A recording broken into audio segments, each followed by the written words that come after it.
Hey, everybody. Welcome to the podcast. It is another week, another dollar, maybe less than $1, depending on how expensive your life is. This is going to be a special episode because of everything that's going on in the news, all the craziness. Everyone's getting snatched up. There's Nickelodeon, there's Diddy. Our childhoods have become a lie. So I decided to focus on the good that still exists from the 90s, because I am a child of the 90s, so to speak. It's where my teenage era was, and I feel like my golden era. And so this episode is all about the 90s, but before we get to that, I have some bitching to do. And I feel like as a female, I have a right to bitch. It is innate to us. We are natural complainers, and we're good at it, and we get shit done. When women complain, we're just realizing what's wrong in the world and things that we need to fix. And before I do that, speaking of things that we need to fix, rate the podcast. We want 1,000 5-star ratings. 1, 2, 3, 4, 5. 5-star ratings. It's a quick thing to do. Go over there and push a button and make your girl's dream come true. And you guys can call the podcast as well if you want to have your voicemail featured or your text featured. It's the same number, 513-916-0930, to call the podcast. And you've heard in the intro, but I am coming to a city near you, so come see me live. Everything that you do to support me, a portion goes towards the Alzheimer's Association and towards Hilarity for Charity, which both I have partnered with throughout the years, and I'm honored to be on the team for both of those amazing foundations. So a little bit of what I do goes towards those charities, so thank you ahead of time for that. And without further ado, I want to bitch. Yeah, I want to bitch. You guys probably can mark my cycle by this podcast as far as where I am in my womanly cycle. But this has nothing to do with being hormonal and everything to do with being hormonal. First and foremost, I smell like fish oil. We're going to get to why. I'm in my 90s jacket. This is very 90s. And underneath it is a culprit that is causing all of the fish oil scent, but we're going to keep it tucked in for now. I had an issue last week I kind of talked to you guys about with Uber. Didn't I talk about Uber? I talked to you about the Uber situation where I got into the Uber and my white supremacist driver screamed at the lovely Latinos driving in the vehicle next to me, who I think for sure were in a gang. That's nothing against them. Do whatever you have to do in life. I know it's been hard for everybody in different ways, and especially those considered in a predicament, like a gang. I don't want to say too much because I feel like they're going to show up at my doorstep. This white girl is talking about cholos on her podcast. But they definitely looked like they didn't do completely legal work. And I'm here for that. Earn your dollar where you can. So I complained to Uber. Yes, I complained because my driver put me in danger. My driver was yelling through the window to drivers next to me. You guys probably can hear the helicopter, the Venice birds flying over. There's constantly some sort of situation going on. And that's exactly why I didn't want my driver to be so angry, because people are crazy in this city and people pop off and it's just too much to deal with. And so when I'm in the car and my Uber driver's yelling at a person in a vehicle next to them, first of all, a vehicle could be used as a weapon. And right now, your voice is a weapon. So yes, I complained to Uber. I'm not going to excuse that. I don't think that makes me a Karen. I think that makes me caring of my life. And so I complained to Uber. And Uber responded. Now, I probably should tell you like what I wrote, but they don't necessarily keep that. So I'm the type of person that copy and pastes everything and keeps it because I think it's good to have the receipts. I want to see the receipts. Show me the receipts. So I complained. And I told them exactly what happened. I said, I'm not happy with this driver, and I felt unsafe. As we turned left on Lincoln Boulevard, my driver yelled in the car in the lane next to us. I'm not sure what happened to validate that, but he was beeping at them. Then they reacted and swerved into us. Then my driver beeped at them and whipped the car around, and the other vehicle yelled at them through open windows. The driver in the other car did look like the type of people you don't mess with.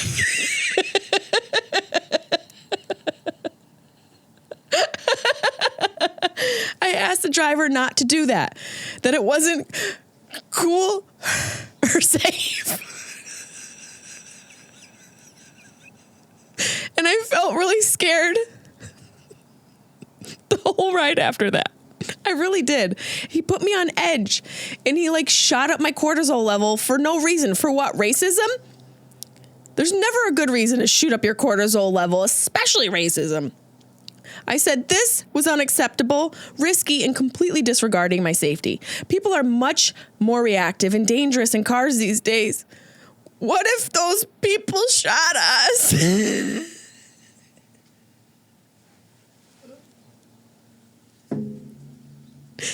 These are the thoughts that I had, and it caused me major stress. How are you going to resolve this? Because I am emotionally affected by the lack of consideration your driver had for my safety in that moment. And now, you see, it's a perfectly worded email. But as a woman, I feel so perplexed, asking for just my safety to be considered. I shouldn't have to send this email. It's so ridiculous, but I really did feel unsafe. I really did feel stressed out. He raised my cortisol levels. And the fact that this guy is like Donkey Konging his car into these people's car made me feel very, very unsafe. This was Uber's response. We understand that you felt unsafe due to the driver who acted inappropriately and mentioned inappropriate words at other drivers. We're sorry about the experience you've had with this driver, Betty. That's my Uber name. We are committed to facilitating a stress-free and comfortable experience for everyone using Uber. Our community guidelines, that they added a little embedded link there, state any behavior involving harassment or discrimination can lead to a loss to access to Uber. So now, this is why I thought about not saying anything, because I'm not saying this guy should lose his job, but obviously something's going on in his life where it's making it a liability for riders to get into his vehicle. And I think that Uber should know that. See something, say something, because I don't want somebody else to go through this. What if this guy is just a bubbling ball of stress and he's waiting to pop? What if I wasn't the first one? What if I'm not the last one? What if this guy gets out and really has like a Citizen X moment with somebody? I don't want somebody else to have to experience that. As a result of your claim, I'm going to reach out to your driver and take the appropriate action with their account. Now I have to worry about this guy showing up to... That's not smart, because he knows where I live. He picked me up.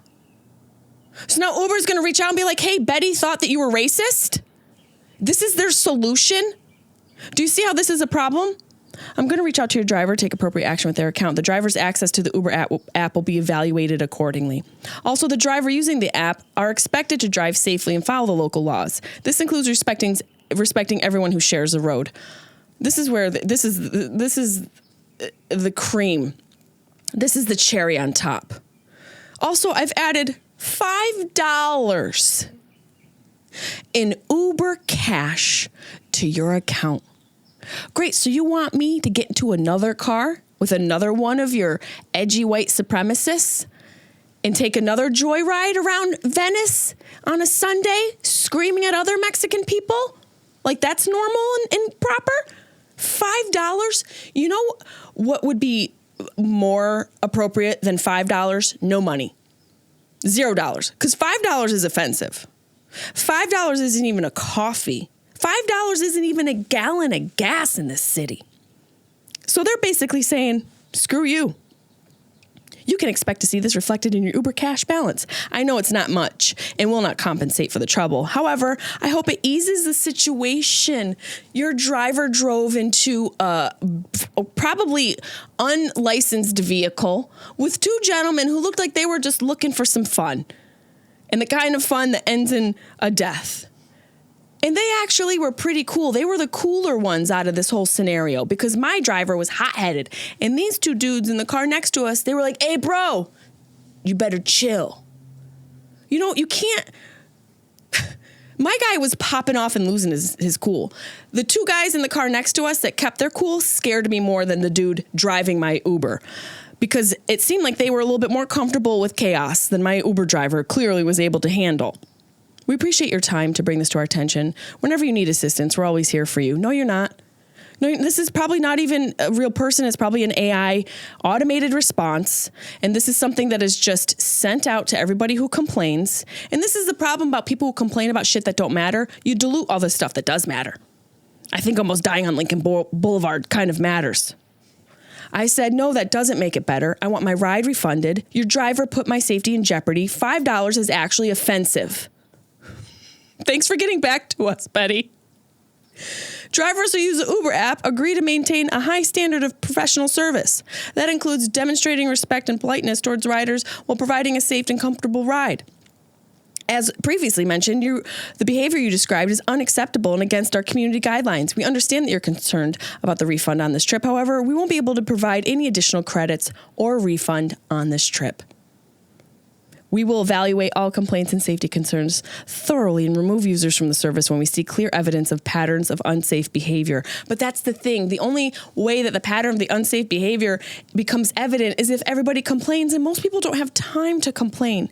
People's lives are busy. So they gave me $5. Do you think I'm going to stop there? Nope.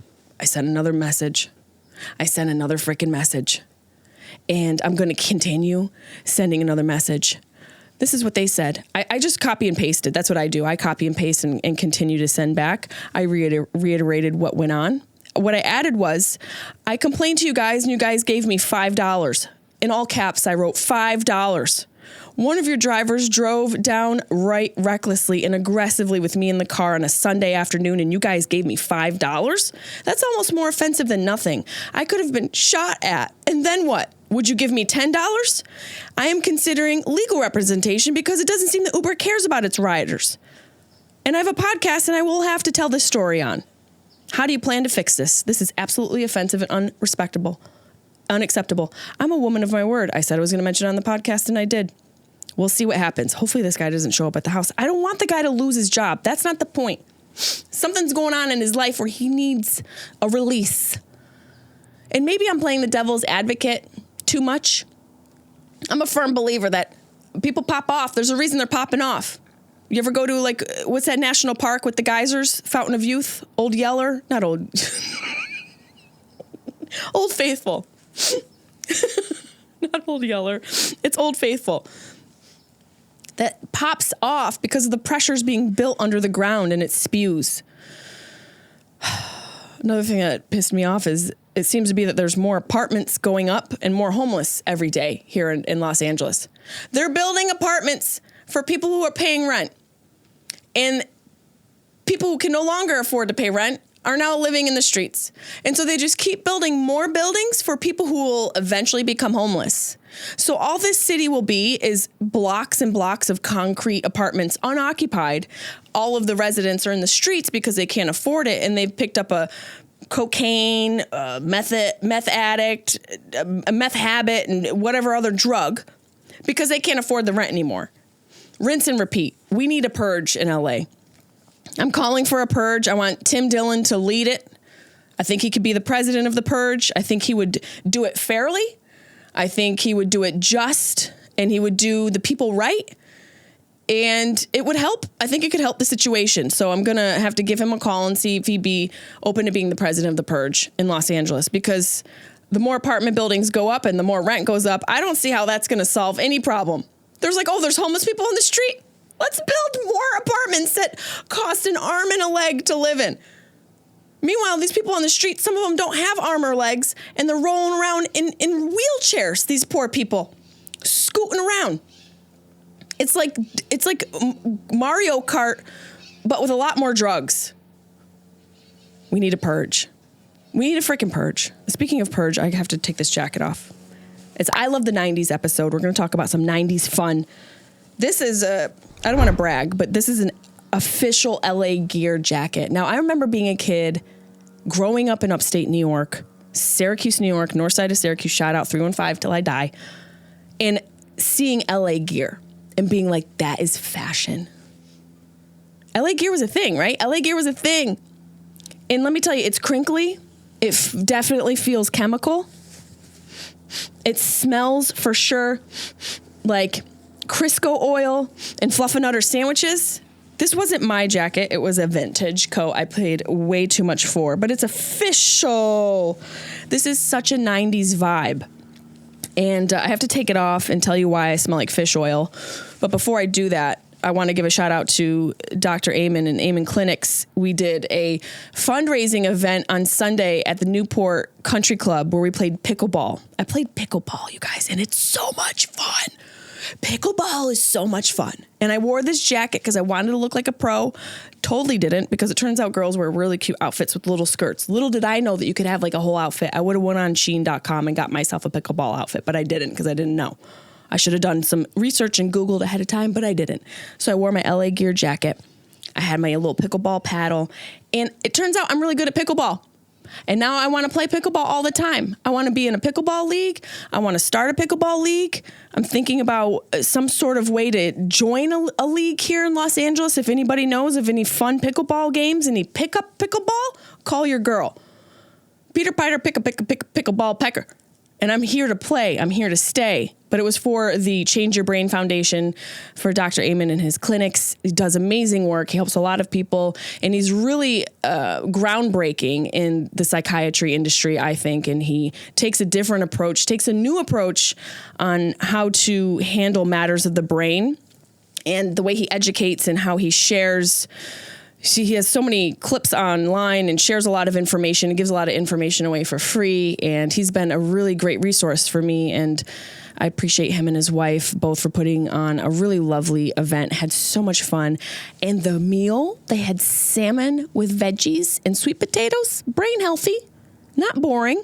Sometimes healthy food, you think it's boring. Not boring at all. Loved it. Had a great time. And thank you so much for inviting me. I have to take the jacket off because I am sweating a little. And my shirt underneath, 90s. New Kids on the Block. Woo, this is official, this t-shirt. It's official. It's literally official. It's a fish oil. I washed my jeans with a fish oil pill in it. Let me tell you, one fish oil pill will ruin your whole laundry. You know how I found that out? I didn't check my pockets, and I washed my whole load with one fish oil pill in there, and it took me 4 loads to get that smell out. And this smell's still lingering. It's hanging on. It's hanging on like a girlfriend that just won't let go.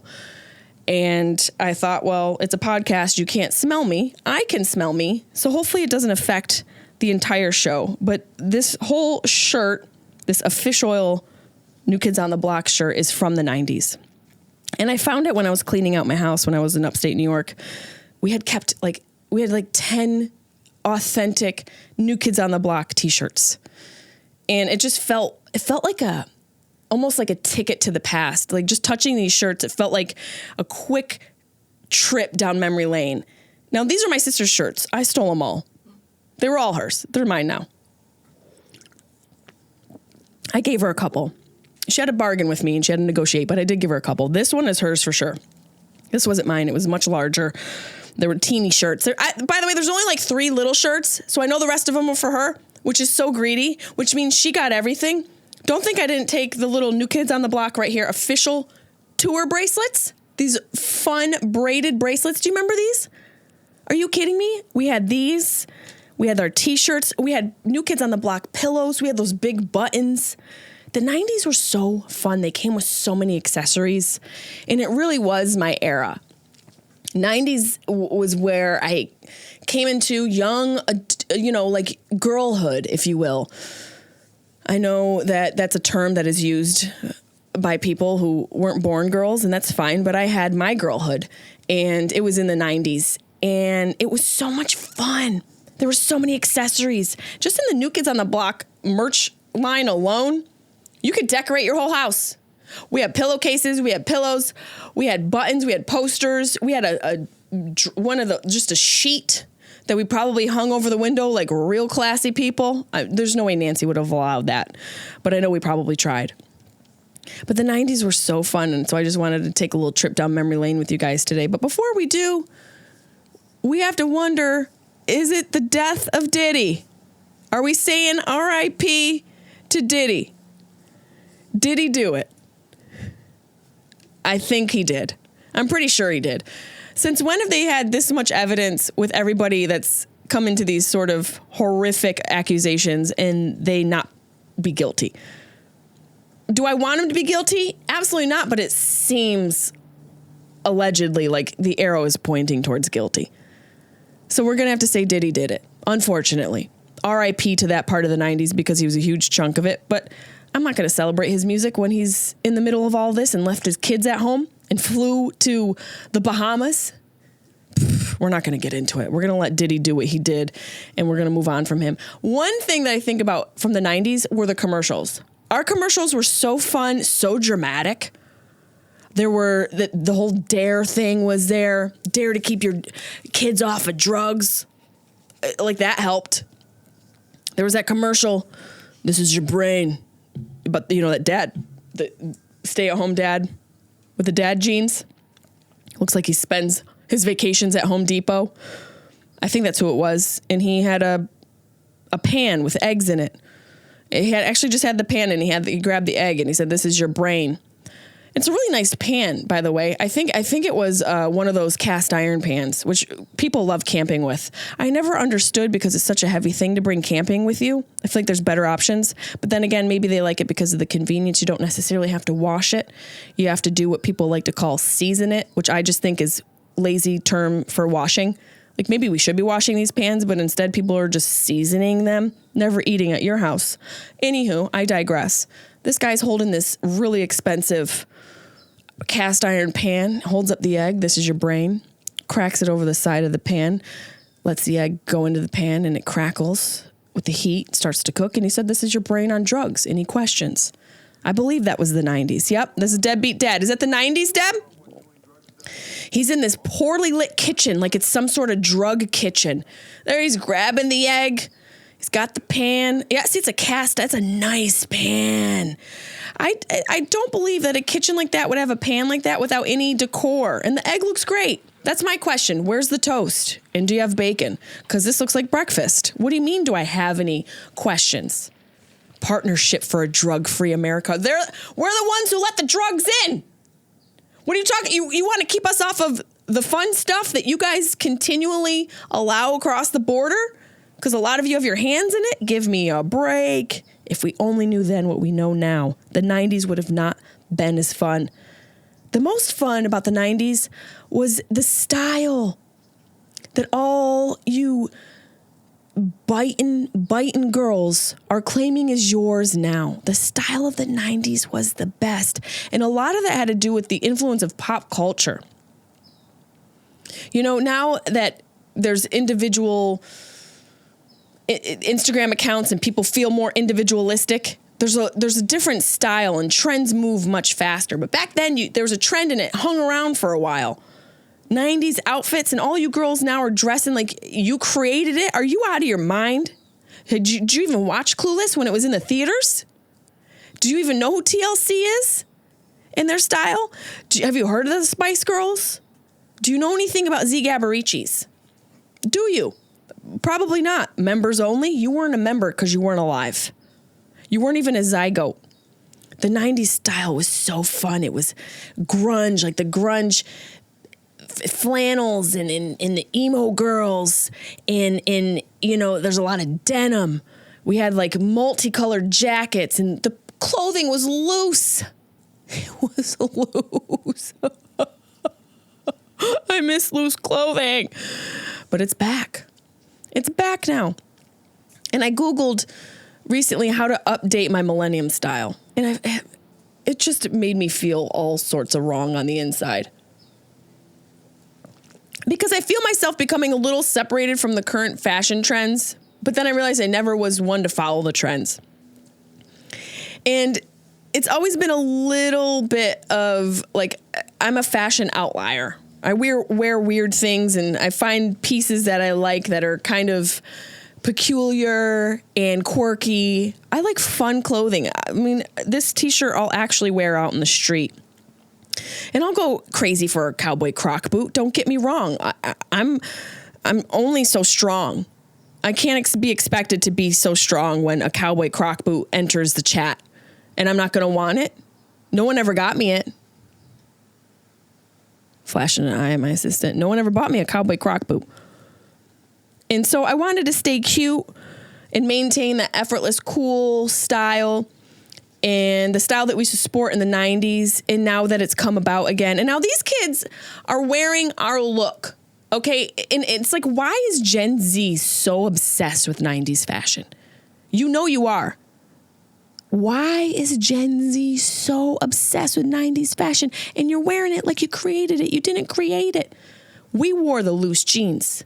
We wore the big oversized flannel shirts and the big concert t-shirts and the loose fit that you call preppy style. It's not preppy style, it's 90s style. Don't you forget. You better remember where you came from, and you weren't even a zygote. How dare you? I came from that era. I'm going to own it. You better believe. Did you even shave your sideburns? Were you even from the 90s? Doubtful. I had shaved sideburns, a full pack of Marlboro menthols that I never smoked, but I wanted to be cool, in my back pocket of my loose-fitting Gap jeans, and a Rockies t-shirt. Did I follow sports? No, but wearing big, large sports paraphernalia was cool. Have you heard of the Charlotte Hornets? Do you know who Muggsy Bogues is? Doubtful. Are you familiar with the Charlotte Hornet? Were you a fan of the mascot on the team? Don't think you were. You guys are all hanging out with our clothes. Well, you don't deserve the fashion because you couldn't handle the boredom that we had in the 90s. When I think about the 90s, we were bored. We were bored because there was absolutely nothing to do, and we were fine. You kids today couldn't handle that boredom. You don't even know what boredom is.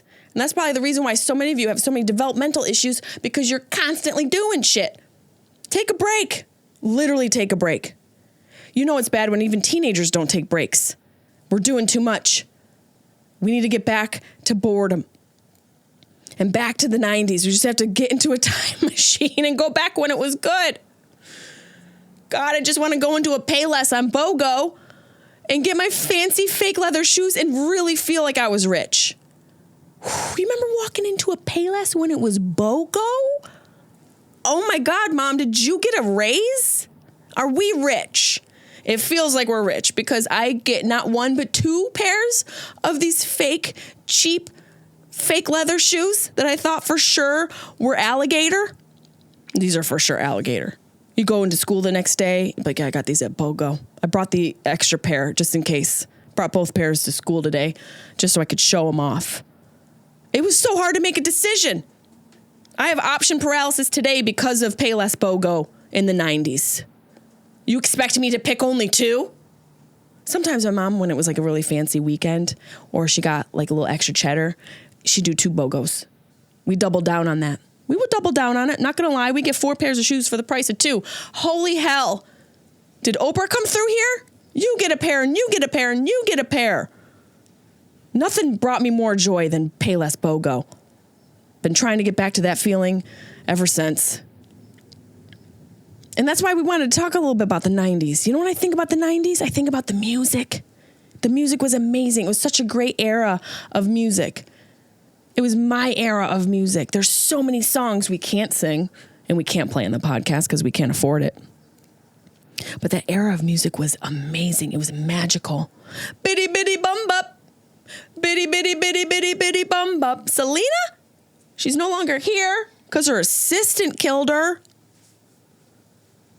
So one prerequisite for Debbie when I hired her, I said, don't Selena me. She said, who? And I said, bitty bitty bum bop. Bitty bitty bitty bitty bitty bum bum. No one knew what it meant, but we sang it and we were filled with joy. Bunch of white girls singing along to this beautiful Tex-Mexican girl from Texas. She was just about to break through and fucking Yolanda broke all of our hearts. That was the 90s. Pop singers were dying for us. No one had any respect. Bitty bitty bitty bitty bitty bum bum. And J-Lo has her career. Has Selena to thank for her career. Mark my words. I said it. Tell me I'm wrong. Come at me in the chat. Jessimae Peluso comedy@gmail.com. Come at me in the chat. Tell me I'm wrong. Tell me that J-Lo's career did not take off after Selena. I could be wrong. I doubt it. Fantasy with Mariah Carey and Old Dirty Bastard. Back when we didn't know that everybody was an old dirty bastard. The good old days. Fantasy with ODB. Forget you. Leave. If you don't know, when that beat kicks in, I want to be in a freaking amusement park. I want to be on a roller coaster. I want to be riding the Superman ride. Just in love with this big, old, dirty bastard. New York's in the house. Is Brooklyn in the house? How do you sing like that? I can't. I don't know how he sang like that. And then he changed his name to Sir Dirty Bastard. Was he? He went from Old Dirty Bastard to Big Baby Jesus. What was the new name?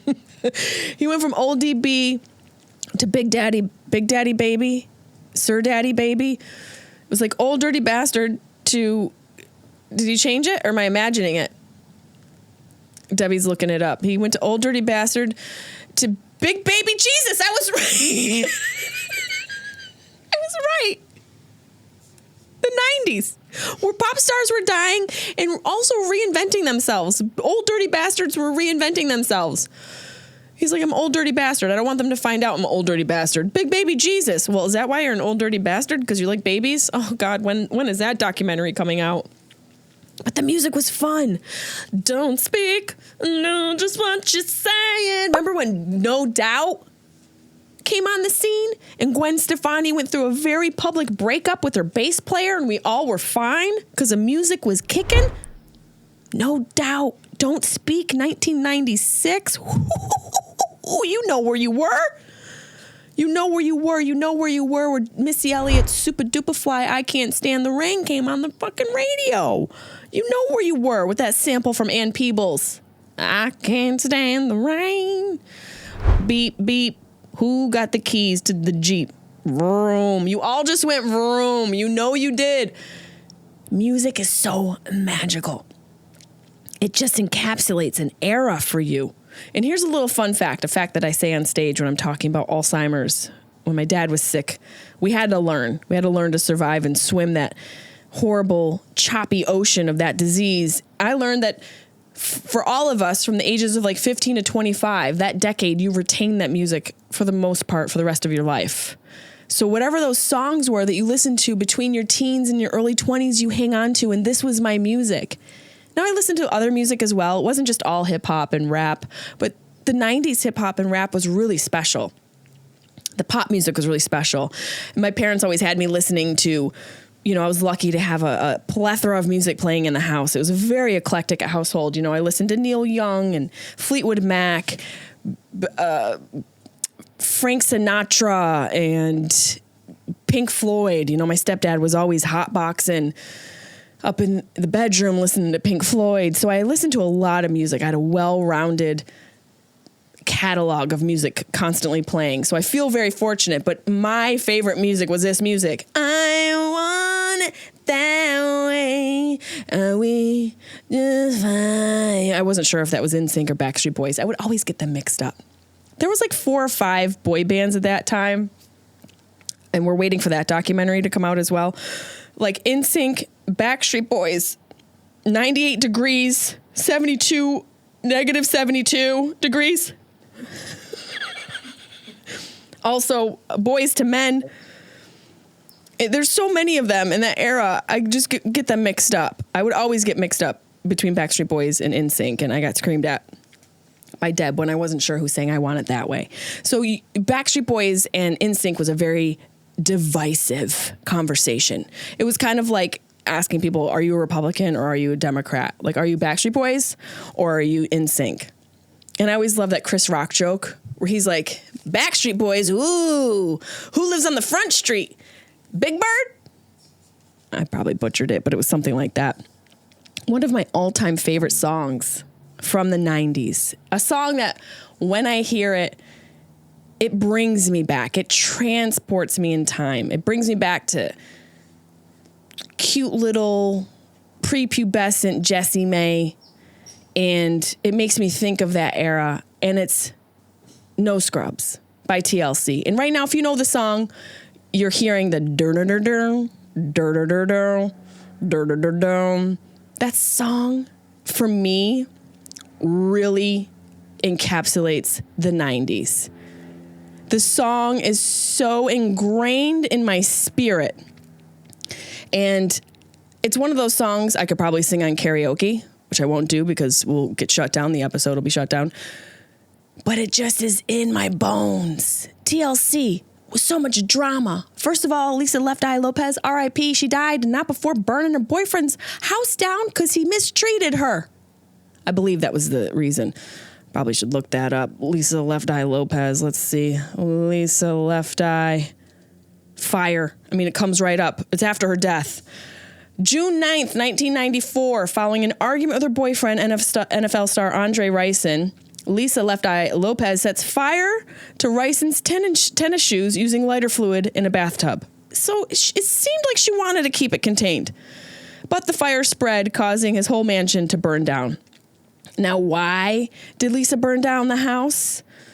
Well, she was charged with arson, and I think there were multiple reasons. I think maybe there was rumors about him cheating on her. I think there were rumors about him being abusive. Will we ever know? It's probably one of the greatest mysteries of the 90s, at least in my little world. It was such a mystery, and I remember it being so, scandalous. One of your favorite pop stars causing a fire? Why? We'll never know. It was an argument. So don't ever cross Lisa Left Eye Lopez. Well, and then she died. So karma's a bitch. But let's see, what was the cause of her death? I think she also had a disease. She was killed in a car crash in Honduras while volunteering at a children's development center. She was speeding and lost control over SUV rental. So many of our stars died in that era. Selena by murder. Lisa Left Eye by death by a rental driving too fast in Honduras. We also had, who else died? Who? Aaliyah. Oh my God, Aaliyah died on the plane. Aaliyah died because, if you guys don't know who Aaliyah is, just keep walking. You can't sit with us. Her plane crashed. And what I remember happening is she wanted to get home, but the pilot said there was too much weight on the plane and it crashed. I think it crashed shortly after it took off. And it's kind of one of those things where you think about the Kobe Bryant death and you feel like it is avoidable. But it's like the sort of thing, you become so famous and you become like this icon and people don't want to say no to you. And that yes becomes death. Let's see, why did Aaliyah's plane crash? In Nassau, Bahamas, a small craft that crashed last weekend, well, this was many years ago, killed the singer and was overloaded by hundreds of pounds. So it was. What caused the plane to crash with Aaliyah? The accident happened when the airplane was overloaded. The plane was found to be half a ton overweight.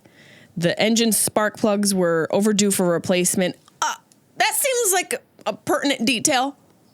Also, maybe check your spark plugs. Maybe check all of your details and not just blame it on the overload. Obviously, the overload was probably the main factor.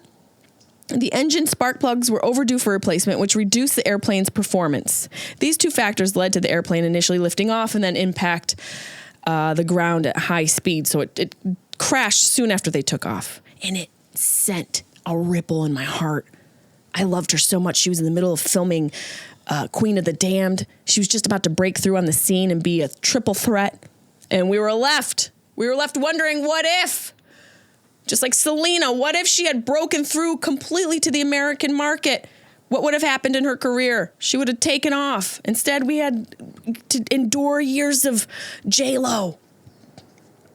What would have happened if TLC were together today? You better believe I'd be at the concert, at the reunion concert. I still went to the reunion concert. I saw New Kids on the Block on tour when they came to Los Angeles about 9 years ago. I took my assistant that time. She came, so fucking play your cards right. You could go see. We could go see. She wants to go see Fleetwood Mac. Or who is it? You want to go see Stevie Nicks. So I took my assistant at the time. I took a couple of my friends. We went and saw New Kids on the Block. Yes, and you better believe TLC opened for them. Was Lisa Left Eye Lopez there? No. Was she there in spirit? Yes. She was there in burning spirit, like she burned down that house. We'll never know really why. Let me see if there's anything else it says besides an argument.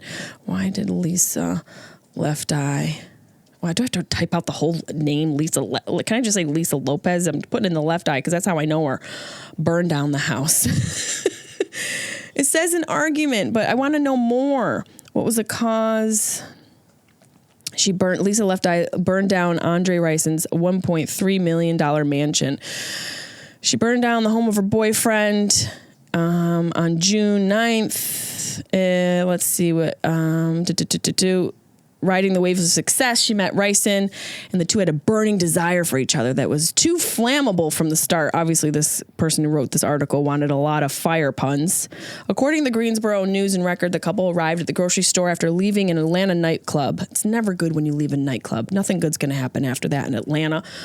In the 90s, Rison allegedly began striking Lopez, and two men attempted to intervene. So I guess I wasn't wrong. Rison then went to get a gun and shot the outside of the store's building. So if this is true, and this is, allegedly I'm reading this from an article that was written, let's see, this is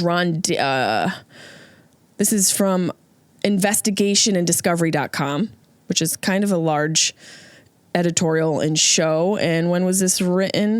This looks like this was written back in the day. So it's probably fresh-ish by Brandon Gates. Let's see, it says back in 94. I don't know. It doesn't have like a date. Usually these articles have dates on them. But it says fast forward to, okay, so he's shooting the store and he's got a gun. So if that really happened, obviously some shit's going down and he's not the best person in the world. You have to be a special kind of crazy to burn a house down because of an argument. And this is where women get called hysterical. Sure, you could be right. Some of us are. Not necessarily me, but sure. Being a woman is... You want to know what being a woman is like? And I hate to sound like a cliche, but I watched the Barbie movie, and America Ferrera's monologue in the Barbie movie is exactly what it's like to be a female. It's exactly what it feels like. I'll play it at the end of this podcast. Hopefully it doesn't ding us.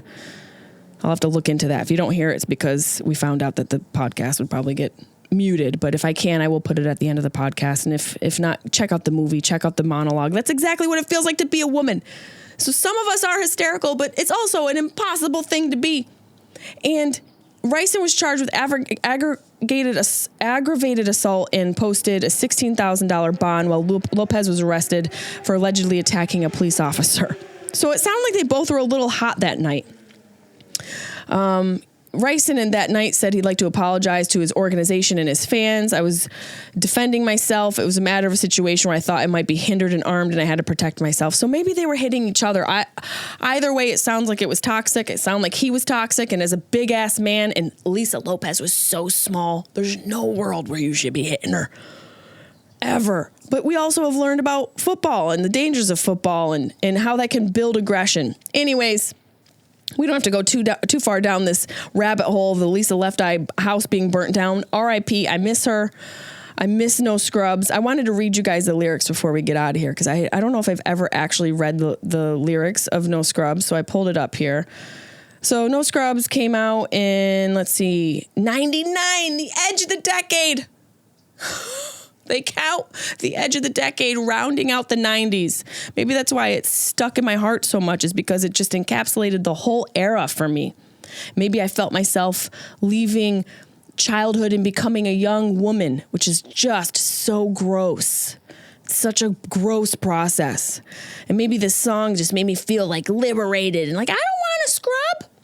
Even as a grown woman, I don't want no scrub. And you're probably like, what's a scrub? A scrub is a guy that thinks he's fly. And it's also known as a buster. Always talking about what he wants and just sits on his broke ass. So I'm not singing it because I don't want to get in trouble. No, I don't want your number. No, I don't want to give you mine. And no, I don't want to meet you nowhere. No, I don't want none of your time. This is what women should be saying to men who don't deserve them, especially ones that slap you in a parking lot after a club in Atlanta. Shoulda, woulda, coulda. Know your worth. And if you're questioning your worth, keep Scrubs lyrics in your bathroom. Keep it in your kitchen. No scrub. No scrub. Okay? We need to keep these lyrics on the kitchen, in the counter. Oh, why is this pop-up happening? There's so many freaking pop-ups. I'm trying to read the note. Hold on. This thing wants to pop-up. It's so annoying. No scrub lyrics without pop-ups. Come on. So, no, I don't want no scrub. A scrub is a guy that can't get no love from me. Hanging out on the passenger side of his best friend's ride, trying to holler at me. That's right. Why are you in your friend's car? And you're hollering at me like I'm some sort of piece of meat on the street? Thank you. I know I'm fly. But treat me like a lady. I don't want no scrub. A scrub is a guy that can't get no love from me, hanging out the passenger side of his best friend's ride, trying to holler at me. Well, a scrub checking me, but his game kind of weak. And I think he cannot approach me because I'm looking like class and he's looking like trash. Can't get with a deadbeat ass. This is poetic. Did Maya Angelou write this?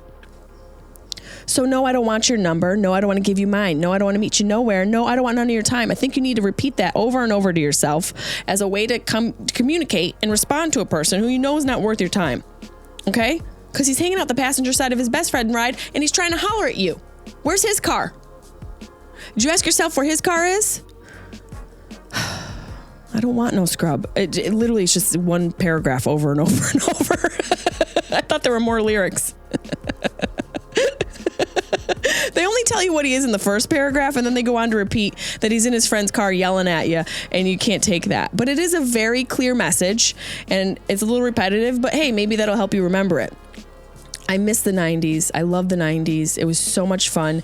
And being home really made me reminiscent of that era. And going through all of my clothes and all of my old stuff made me realize what a great upbringing I had. Even though it wasn't perfect, it really was magical. And I think back on it fondly. And I hope that this episode brought up some memories for you guys and made you maybe recollect your childhood era. Maybe the 90s were different for you. Maybe you weren't born into that. I say gross. Maybe you had a different musical preference or taste, and that's cool too. There's a little bit of something for everybody. And in the words of TLC, I don't want no scrub. Scrub is a guy that can't get no love from me. And the next time you find yourself hanging out the passenger side of your best friend's ride, don't holler at a girl, okay? Keep it classy. Thank you guys so much for listening.